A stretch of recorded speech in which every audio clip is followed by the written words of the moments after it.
What's up friends, and welcome to this video. Today I will share with you how to share screen with Google AI Studio. So friends, open your Google AI Studio account and then click go to Studio from here option and go to stream and then click share the screen. As you can see here, you've choose any share with this screen, guys.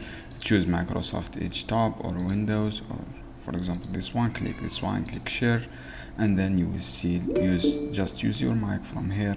As you can see here, I share my screen successfully without any problems. So I will repeat, guys, this one. Go to Studio and click stream and click, you can stop from here screen, and then you can go back again and you can share your screen easily from here. This is how you can do, guys. It is easy steps. I hope this video helpful for you. Then don't forget to give like and give share this video for more content, and see you on another video soon. Friends, any question down below in the comments and I will answer your question as soon as possible.